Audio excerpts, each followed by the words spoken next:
কাগজে পত্ৰই দিয়ে এটা নিৰ্দেশনা আৰু বাস্তৱত ৰূপায়ণ কৰে আন এটাহে।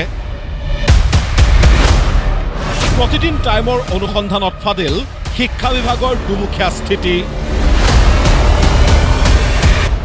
সমগ্ৰ শিক্ষা অসমৰ এটা নিৰ্দেশনাই এতিয়া জোকাৰণি তুলিছে শিক্ষক সমাজৰ মাজত। কাৰণ মিছন সঞ্চালকৰ কাৰ্যালয়ৰ পৰা দিয়া নিৰ্দেশনাটো আৰু বাস্তৱৰ মাজত আছে যথেষ্ট পাৰ্থক্য।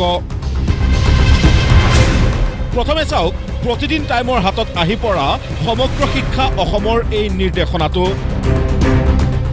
এই বৰ্ষৰ 11 মে'ত মিছন সঞ্চালক ওম প্ৰকাশে দিয়া নিৰ্দেশনাটোত স্পষ্টকৈ লিখা আছে বিদ্যালয়সমূহৰ বাৰ্ষিক অনুদানৰ 50% মুকলি কৰি দিছে চৰকাৰে।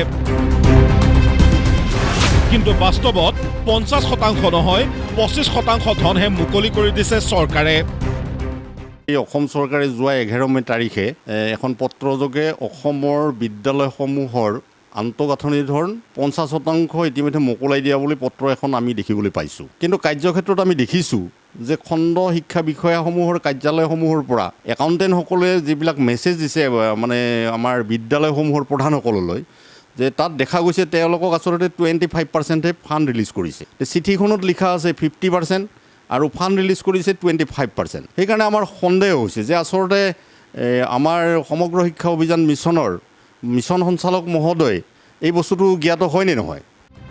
লগতে নিৰ্দেশনাটোত কোৱা হৈছে যে এই ধৰণৰ ব্যৱহাৰিক প্ৰমাণ পত্ৰ দিব লাগে বিদ্যালয়সমূহে।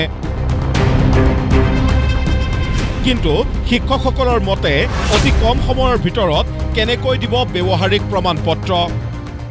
এনেকুৱা নাভূত নাচুত কথা শিক্ষকসকলৰ মাজত মানে বিয়পাই দিয়া হৈছে বা শিক্ষকসকলে মেছেজ দিছে, নিৰ্দেশনা দিছে যে অতি সোনকালে এই ফাণ্ডটো ৰিলিজ কৰাৰ অহাকালি ৰিলিজ কৰিব বা ৰিলিজ কৰি আছে আৰু অহাকালি বা দুদিনৰ ভিতৰত তেওঁলোকক ইউটিলাইজেশ্যন দিব লাগে, ইয়াৰ প্ৰমাণ পত্ৰ দিব লাগে খৰচৰ। এতিয়া কথাটো হ'ল কি যে বিদ্যালয়সমূহে আচলতে বিদ্যালয়সমূহত এখন মানে SMC বিদ্যালয় পৰিচালনা কমিটি আছে। বিদ্যালয় পৰিচালনা কমিটিখন নবহাকৈ এজন প্ৰধান শিক্ষকে ক'ত ফাণ্ডটো খৰচ কৰিব, ক'ত খৰচ কৰা হ'ল, কিয় খৰচ কৰা হ'ল, এই বিভিন্ন প্ৰশ্নৰ সন্মুখীন হয় আচলতে। আৰু যদি তেনেকুৱাই হয় যে আজি ফাণ্ড ৰিলিজ কৰিছে কালিয়ে ইউচি দিব লাগে, এইটো নাভূত নাচুত কথা।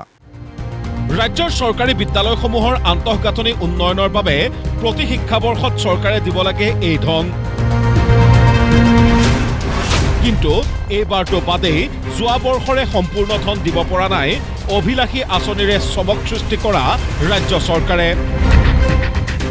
আৰু আপোনালোকে জানি আচৰিত হ'ব যে যোৱাবেলি 2023-24 বৰ্ষৰ আন্তঃগাঁথনিৰ 25% যিটো ফাণ্ড পুঁজি, এই পুঁজি আজিলৈকে মোকলাই দিয়া হোৱা নাই, বিদ্যালয়সমূহ পোৱা নাই।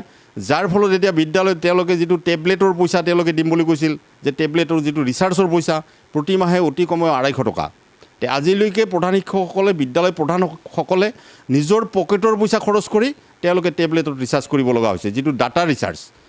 এতিয়া নকৰিলেও এনেকুৱা এটা প্ৰেছাৰ যে আপোনালোকক আমি টেবলেট যোগান ধৰিছোঁ, টেবলেটৰ জৰিয়তে কিয় তেওঁলোকে মানে ষ্টুডেণ্ট এটেণ্ডেঞ্চ আৰু টিচাৰ এটেণ্ডেঞ্চ কিয় দিয়া হোৱা নাই। কেৱল ইমানেই নহয়, চৰকাৰে ধন দিব নোৱাৰাৰ বাবে বহু বিদ্যালয়ৰ কৰ্তন হৈছে বিদ্যুৎ সংযোগ।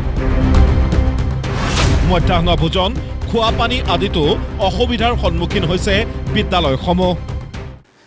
মই জানিবলৈ পাইছোঁ যে বহু বিদ্যালয় তেওঁলোকৰ বিদ্যুতৰ বিল দিবলৈ বাকী আছে, আৰু বিদ্যুতৰ বিল নিদিয়াৰ ফলত তেওঁলোকৰ বিদ্যুতৰ আজিকালি স্মাৰ্ট মিটাৰ লগাইছে, আৰু স্মাৰ্ট মিটাৰ লগাই তেওঁলোকৰ স্মাৰ্ট মিটাৰৰ যদি ৰিচাৰ্জ নাথাকে তেতিয়াহ'লে সেই বিদ্যালয়খনে বিদ্যুৎ সংযোগ মানে বিচ্ছিন্ন কৰা হৈছে, আৰু ছাত্ৰ ছাত্ৰীৰ খোৱা পানীকে আদি কৰি মধ্যাহ্ন ভোজনকে আদি কৰি বিভিন্ন ক্ষেত্ৰত অসুবিধা হৈছে। সেয়ে এতিয়া সদৌ অসম প্ৰাথমিক শিক্ষক সন্মিলনীৰ দাবী, চৰকাৰে শীঘ্ৰে সমাধান কৰক এই সমস্যা। অন্যথা সাজু থাকক গণতান্ত্ৰিক আন্দোলনৰ সন্মুখীন হ'বলৈ। গোৱালপাৰা জিলাৰ ৰংজুলিৰ পৰা স্বপন ৰাভাৰ সহযোগত ধীৰাজ হাজৰিকাৰ ৰিপৰ্ট, প্ৰতিদিন টাইম।